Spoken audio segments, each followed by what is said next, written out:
कम से कम 3 mobile, 5 mobile, 15,000 कम से कम, 15 पंचे 75,000 तो उसी में लगा दिए। रिचार्ज कितना हुआ? 500 रुपया महीना, तो 5 मोबाइल का कितना हुआ? 2500 ये जा रहा है। उसी 2500 में से अगर 500 और बढ़ा करके इमाम की तनख्वाह का भी लगा देते, ना ना ना ना, ना गुनाह हो जाएगा। हाय हाय, काहे के लिए इमाम साहब बदल में बैठते?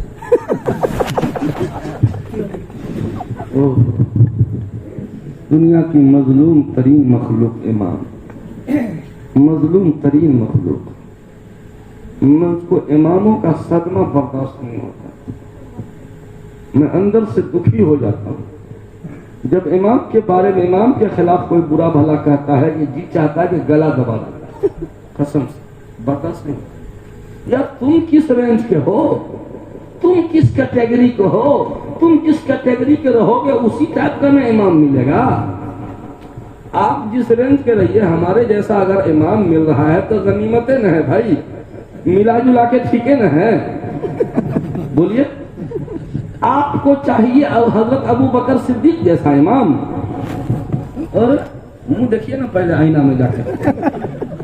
अरे जब इमाम रसूलुल्लाह थे तो अबू बकर मुक्तदी थे, अबू बकर इमाम थे, उमर फारूक मुक्तदी थे, उमर फारूक इमाम थे, उस्मान गनी मुक्तदी थे, उस्मान गनी इमाम थे, अली मुक्तदी थे। और आज का मुक्तदी ऐसा तो इमाम ऐसा जैसे को तैसा। मैं इमाम के पीछे एक, इमाम के खिलाफ एक लफ्ज में नहीं सुनना चाहता। मैं मानता हूं कि इमाम के अंदर भी कमी कोताही है, क्योंकि ये कोई अर्श से उतर के ना आए हैं। हजरत जिब्राइल अलैहिस्सलाम के रिश्तेदार नहीं, ये भी इंसान है, इंसानी आबादी में बसते हैं, कमी कोताही इनके अंदर भी है। लेकिन इसका ये मतलब नहीं कि आप जब बैठे चौक चौराहे पर तो कोई नहीं मिला तो इमाम साहब को बुरा भला कहो ना। किसी क्यों गांव की किसी और को बोलेंगे तो पकड़ लेगा। ये एक इमाम है, ये कुछ नहीं बोलेगा। इमाम लोग इमाम के पीछे रहते नहीं है, नमाज में नियत करते हैं ना पीछे इस इमाम के अल्लाह हो, इमाम के पीछे रहते नहीं है, इमाम के पीछे पढ़ते हैं। पीछे रहना और है और पीछे पढ़ना और है। पीछे पड़ जाते हैं इमाम। अब नियत बदल के यूं कहिएगा, मैं पीछे पड़ा इस इमाम के अल्लाह अकबर।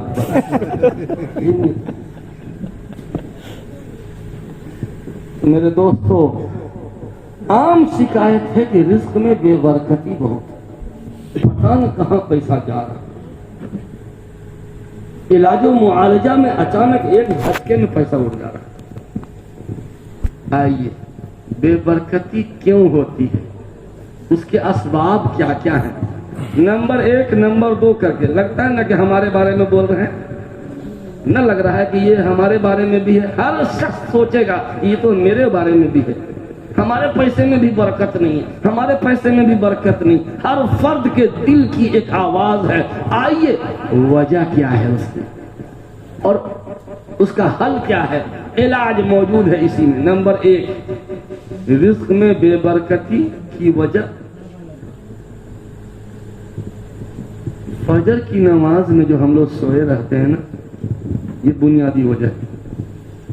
वअमुर अहलका बिस्सलाति वस्तबिर अलैहा ला नसअलुका रिज़्क़ा नहनु नरज़ुक़ुका। कुरान मुक़द्दस कहता है, ए नबी, अपने अहलो अयाल को नमाज का हुक्म कीजिए, वस्तबिर अलैहा, खुद भी उस पर पाबंदी कीजिए।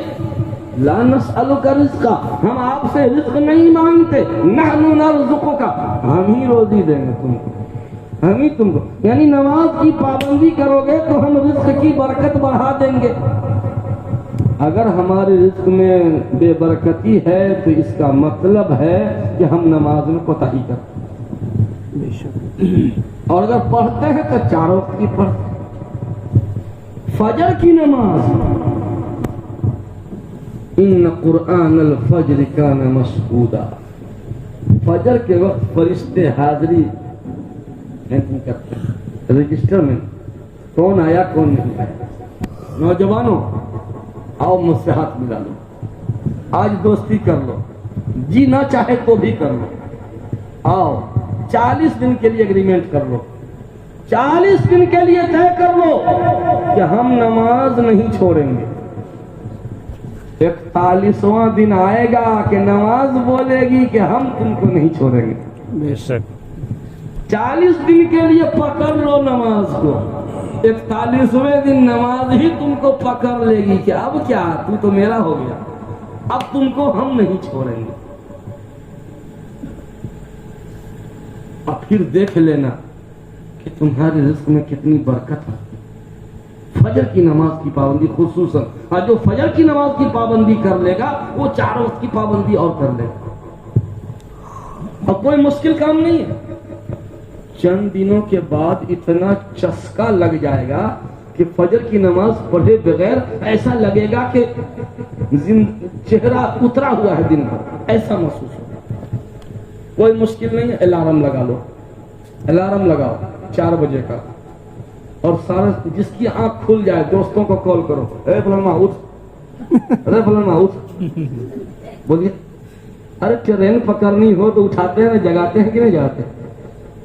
ये जलसा उलसा करके मौलवियों को परेशान करना बंद करो। बहुत गेम खेल चुके मौलवियों के साथ।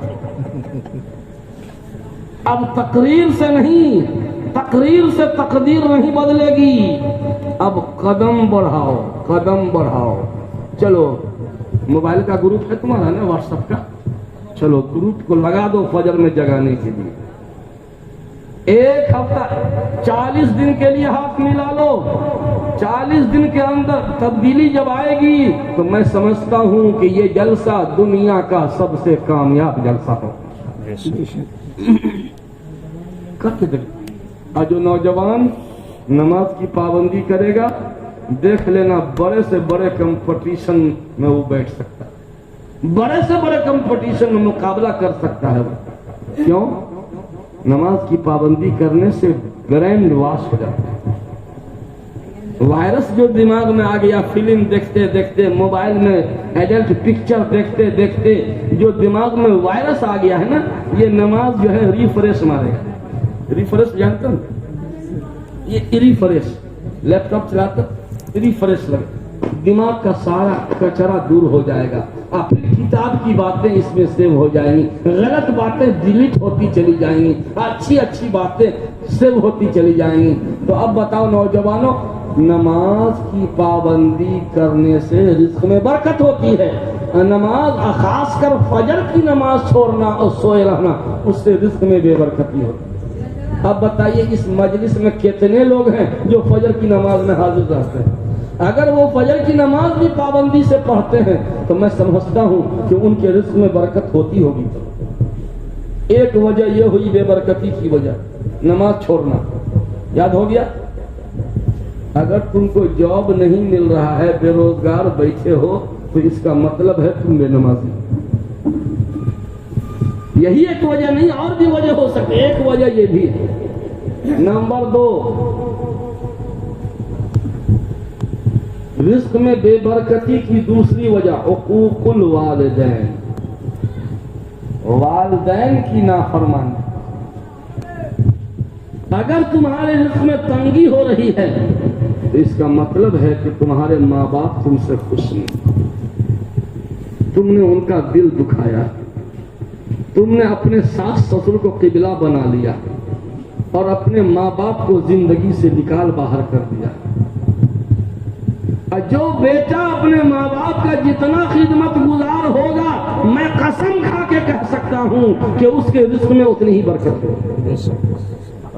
नौजवानों, आपने हज किया नहीं किया? हज, माँ बाप जिंदा है, और माँ बाप जिंदा हैं, आप तब भी हज नहीं कर सकते। माँ बाप को मोहब्बत की निगाह से देखने पर हज नहीं, हज मकबूल का सवाब, हज मकबूल का सवाब मिलता है। सहाबी ने पूछा, या रसूल अल्लाह, व इन राहु मिअत मर्रतिन व इन नज़र मिअत मर्रतिन, या रसूल अल्लाह अगरचे 100 मर्तबा देखे? कहा नाम, जी हाँ, 100 बार देखा, 100 हज का सवाब। जब मोहब्बत की निगाह से माँ बाप को देखने पर 100 हज का सवाब मिलता है और 100 हज मकबूल का सवाब, तो फिर खिदमत का क्या सवाब होगा? खिदमत करोगे माँ बाप की? इंशाअल्लाह। माँ बाप को कहेंगे हमको 25,000 का मोबाइल ला के दो। ये है खिदमत इनकी, हम नहीं जानते हैं। इन नौजवानों की मियानी को नीचे को देखो, 100 ग्राम पेशाब निकलेगा, क्योंकि पानी लेके पेशाब नहीं करते ये जींस ऐसा पहनते हैं कि पता ही नहीं चलता ये सिला के पहना है कि पहन के सिलाया। हाँ, पता ही नहीं चलता ये सिला के पहना है कि पहन के सिलाया। लगता है पहन के सिलाया, कपड़ा ऐसे लिया, ऐसे किया कि सिलाई मार दी, ये पहन के सिलाया। एक नौजवान को देखा, आगे और पीछे 12 पॉकेट था। वाह कारून का पोता, कितना पैसा हो गया है। इधर 6, इसमें 6 और पीछे 6, 6 दूना 12, 12 दूना 24 रुपए। इतना रुपया उसके पास हो गया कि 24 पॉकेट। एक नौजवान को देखा, उसका जींस 18 जगह से फटा हुआ था।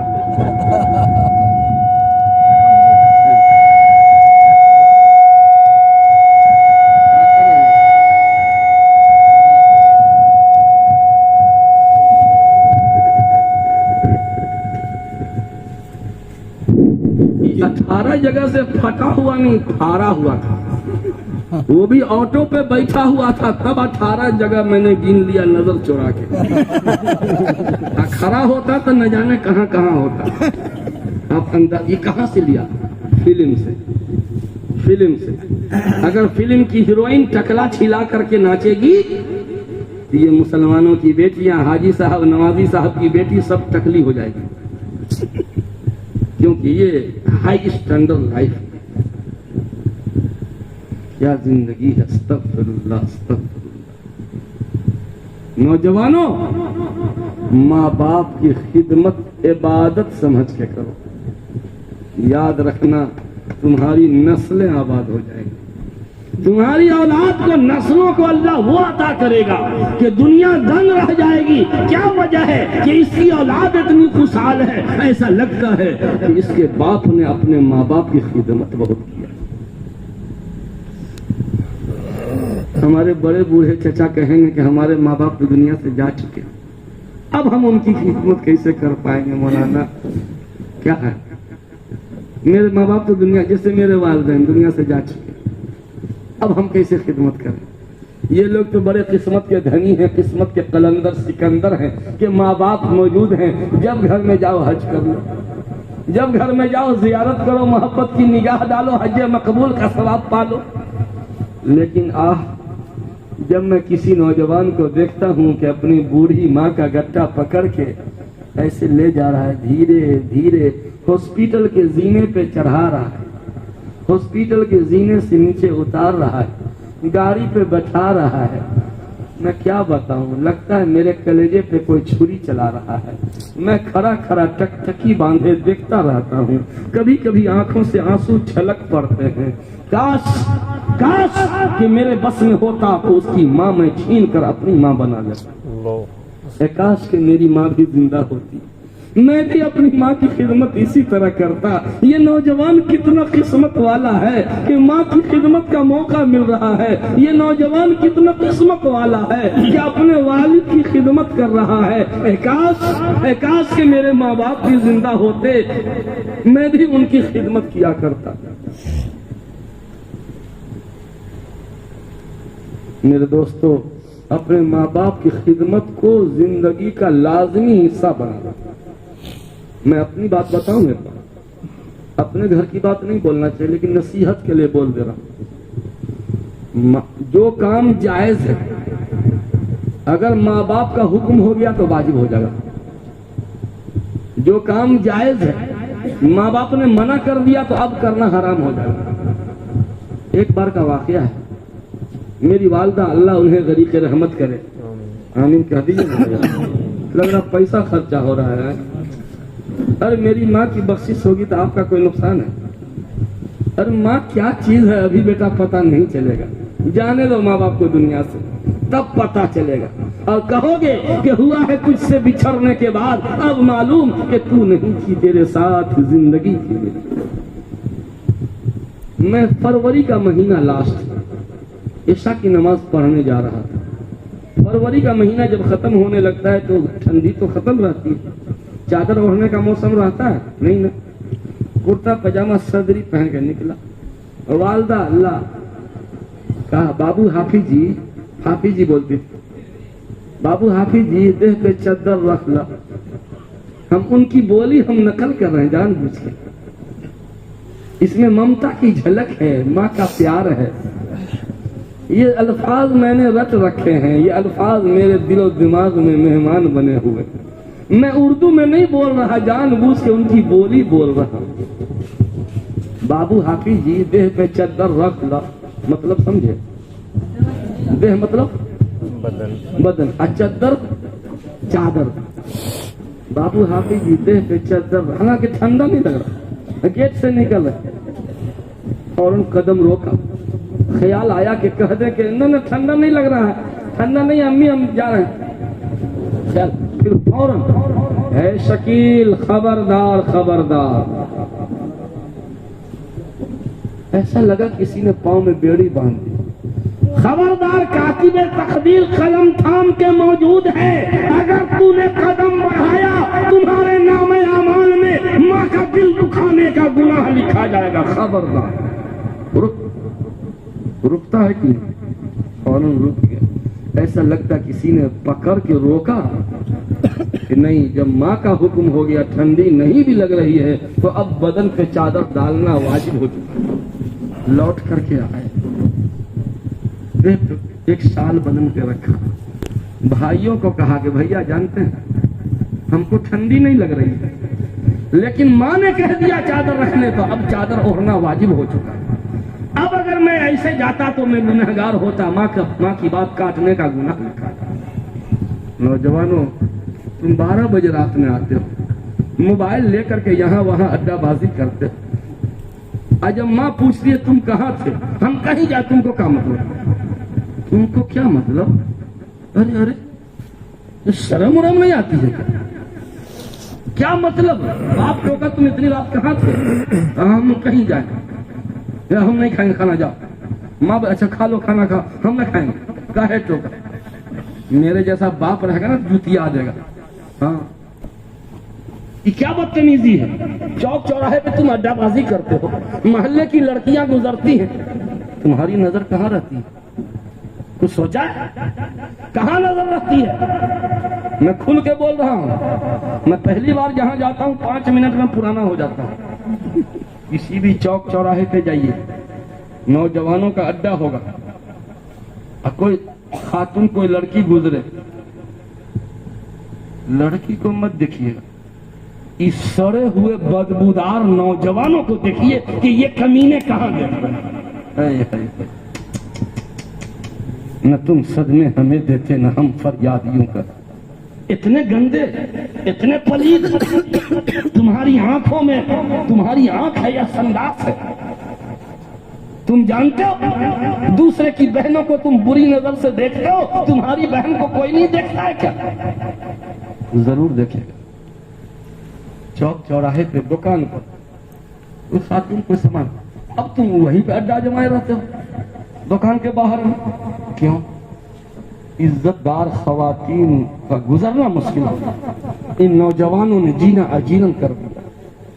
स्कूल जाने वाली, आने वाली, कोचिंग जाने आने वाली लड़कियां तुमसे पनाह मांगती हैं कि परवरदिगार इन शैतानों से हमारी इज्जत बचा ले।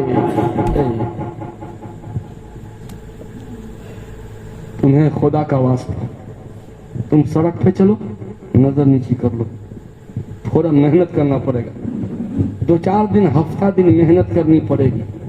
तुम अपनी माँ का चेहरा सामने ले आओ, तुम अपनी बहन का चेहरा सामने ले आओ, इंशाल्लाह नजर झुक जाए। नजर झुकाना नामुमकिन नहीं, मुमकिन। तुम झुकाना नहीं चाहते हो। एक बुजुर्ग साहब के पास आप ही जैसा नौजवान पहुंचा कि हजरत आप लोग कहते हैं नजर झुकाओ, नजर झुकाओ। कैसे नजर झुकाओ? स्कूल न जाए, कॉलेज ना जाए, ट्रेन पे ना चढ़े, कोचिंग सेंटर ना जाए, शॉपिंग में ना जाए, कैसे नजर झुकाए? यहाँ तो पता ही नहीं चलता है मिस्टर है कि सिस्टर है, लेडा है कि लेडी है, पता ही नहीं चलता, कैसे नजर बचाएंगे? ये नो पॉसिबल, ये मुमकिन नहीं, ये संभव नहीं है नजर बचाना। अच्छा, वो हजरत थे मेरे तरह, कहा कि बेटा नजर बचाना मुमकिन है, तुम बचाना नहीं चाहते। ना ना ना, ऐसी बात नहीं, मुमकिन ही नहीं हजरत, आप तो हुजरे में पड़े रहते हैं, तब ना, जरा बाहर निकल के देखिए ना, बचाना मुमकिन। गिलास है, खालिए दीजिए ना, हम जरा प्रैक्टिकल बताते हैं। हजरत ने लबालब दूध भर के गिलास में दूध भर के दिया नौजवान को, कहा कि उस शहर के उस किनारे जो इमाम साहब है ना, वो इमाम साहब को पहुंचाना है। भीड़ भाड़ वाले इलाके से, बाजार से गुजर के, और एक कतरा भी दूध का टपकना नहीं चाहिए। अगर एक कतरा भी टपका, भरे बाजार में 10 जूता मारेंगे, और अगर एक कतरा भी नहीं टपका तो 10,000 रुपया इनाम देंगे। अगर नहीं टपका तो 10,000 इनाम, और टपक गया तो 10 जूता। अब तुम्हारी इच्छा, तुम क्या लेना चाहते हो, 10 जूता या 10,000 रुपया? कहा कि पहुंचा देंगे, एकदम पहुंचा देंगे, एक कतरा भी टपकने नहीं देंगे। ठीक है बेटा, ले जा। लबालब दूध, और 2 गवाह दाएं बाएं लगा दिया। अब वो बचते बचाते, कटते कटाते, धीरे धीरे, ऐसे ऐसे, कहीं इधर से लगा तो गिरेगा, धीरे धीरे धीरे धीरे बचते बचाते, जैसे चाय की प्याली लबालब अगर ले जाना हो तो कैसे ले जाते हैं? दौड़ के धीरे धीरे चलते हैं। तो बचते बचाते, कटते कटाते, धीरे धीरे पहुंच गया। हजरत ये लीजिए, वाह वाह वाह वाह, जीत गए जीत गए। ए भाई आप लोग देखिए ना, हाँ देखें, गवाही दीजिएगा ना? हाँ बिल्कुल बिल्कुल, चलिए गवाही देते हैं। हजरत 10,000 रुपया ढीला कीजिए। रुको रुको, पहले गवाहों से पूछो। हाँ जी बोलो गवाह। हजरत, अल्लाह को हाजिर नाजिर जानकर मैं गवाही देता हूँ कि एक कतरा भी दूध का नहीं टपका, सही सही पहुंचा दिया। अच्छा, ये लो 10,000 रुपए, मैं पहले से गिन के रखे हुआ था, ये लो, मैं जानता था कि तू पहुंचा देगा, ये लो 10,000, जीत गए जी। अब बेटा जरा ये बता कि तुम भरे बाजार से गुजरे, कितनी लड़कियों पे नजर पड़ी, कितनी लड़कियों को देखा? अरे कसम खुदा की एक लड़की को भी नहीं देखी। कहे सब मर गई थी। क्यों नजर क्यों नहीं पड़ी? हजरत, हमारा पूरा ध्यान दूध के प्याले पर था, हमारा पूरा ध्यान दूध के प्याले पर था कि अगर एक कतरा भी टपक जाएगा, 10 जूता बरस जाएगा। मैंने इधर उधर ध्यान ही नहीं दिया, मैं तो इसको बचाने के चक्कर में था। बस बस बस मेरे अजीज, मेरे बेटे, तुम जहां चले जाओ, खेत में, खलियान में, दुकान में, मकान में, जलवत में, खलवत में, रेलवे स्टेशन, जंक्शन पे, एयरपोर्ट पे, तुम जहां चले जाओ, कोचिंग सेंटर पे, कॉलेज में, बस ये समझो कि ईमान के गिलास से ईमान टपक न जाए। मेरे ईमान का कटोरा डैमेज होगा, ईमान छलक जाएगा, डैमेज होगा, तुम नजर खुद ब खुद छूट। तो मेरे दोस्तों, रिस्क में बेबरकती होती है नमाज में कोताही करने से। नंबर 2, माँ बाप की खिदमत को नाराज करने से। माँ बाप की खिदमत करोगे ना? कब तक? जब तक कुंवारे हैं तब तक। न न न, जब तक कुंवारे हैं तब तक सब समझते हैं हम। सारा रिपोर्ट है मेरे पास, और सर्वे रिपोर्ट पेश करेंगे ना तो मिर्ची लग जाएगी लोगों को।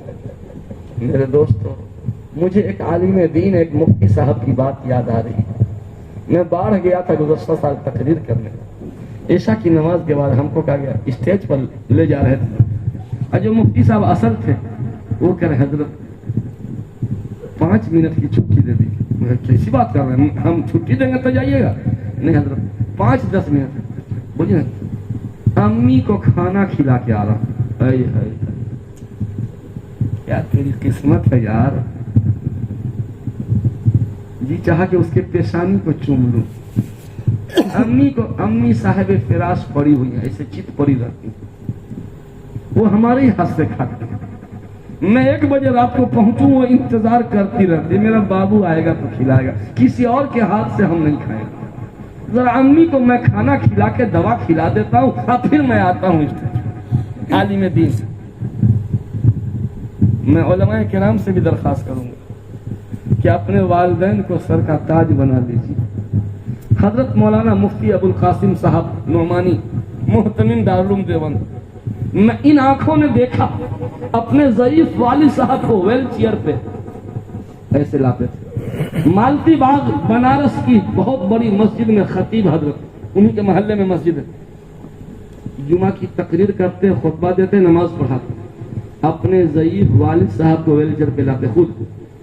सारे मोहल्ला के लोग हजरत हमको ले जाने दीजिए ना, क्योंकि बहुत बड़े आलिम दीन है, हजरत अपने से गुरका रहे हैं, हजरत हम कर नहीं, वालिद मेरे हैं, खिदमत करना मेरा फर्ज है।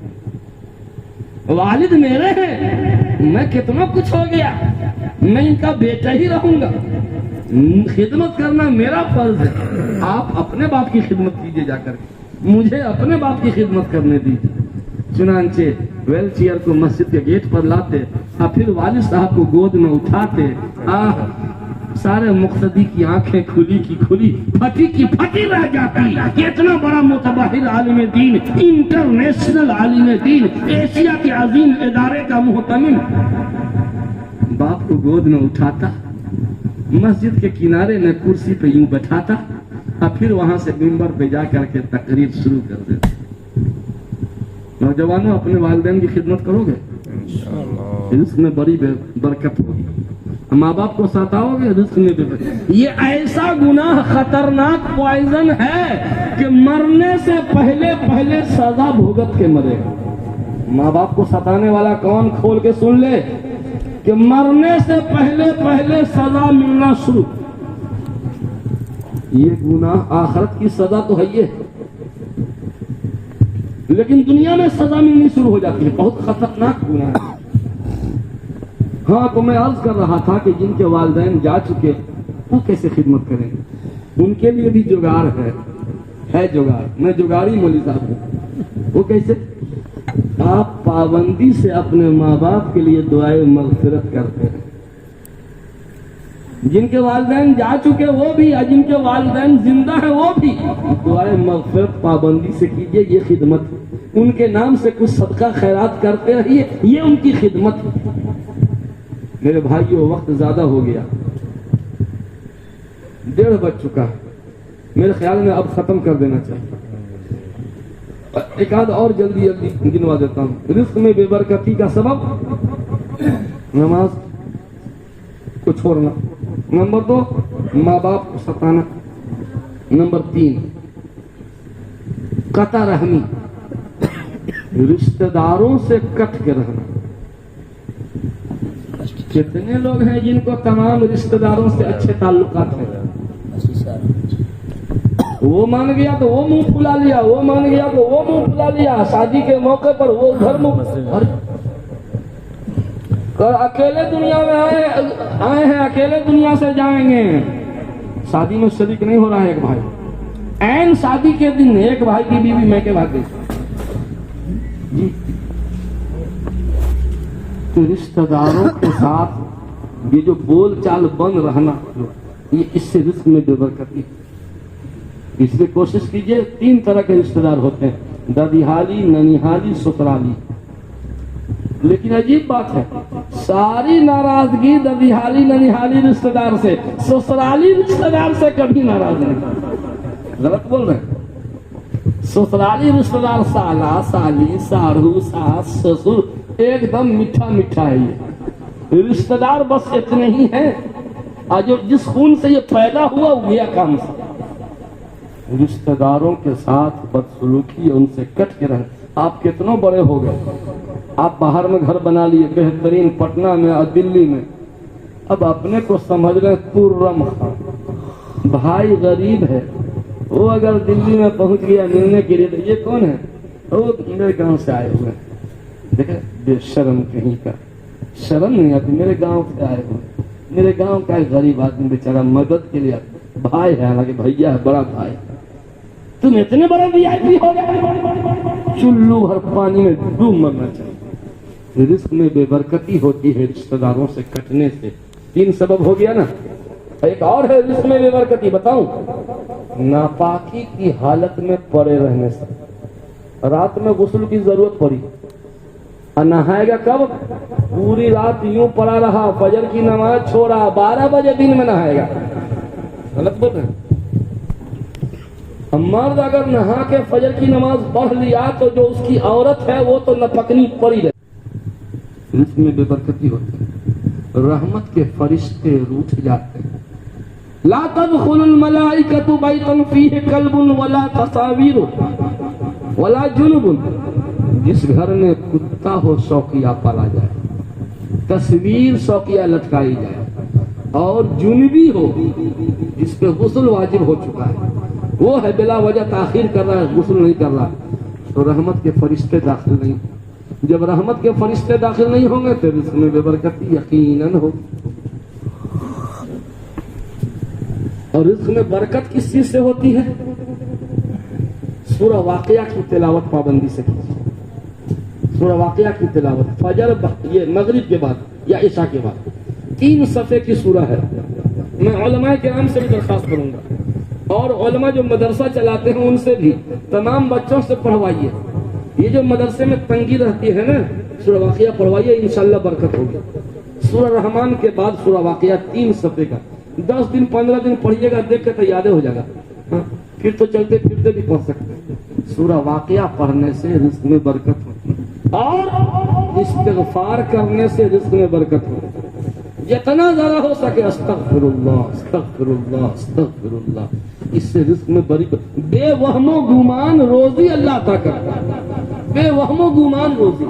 आपको जिंदगी में तजर्बा बारहा हुआ होगा कि बेवहमो गुमान अब पैसा आ गया। मुझको भी होता है, आपको भी होता होगा, मेरे साथ भी बारहा ऐसा हुआ कि बेवहमो गुमान अल्लाह ने रोजी भेज दिया। एक बार आज से 20-21 साल पहले की बात है, मेरे जेब में सिर्फ 50 रुपया था बस। एक तालिब इल्म की तबीयत खराब थी, आया बच्चा के हजरत फलाना बीमार है, दवा के लिए पैसा नहीं। 50 का नोट दिया, लो दवाई खरीदो। मेरा जेब हो गया खाली, खत्म, कंगाल, जेब में कुछ भी नहीं। उसी दिन पुनः आया कि हजरत थोड़ा सा निकाह पढ़ा दीजिए।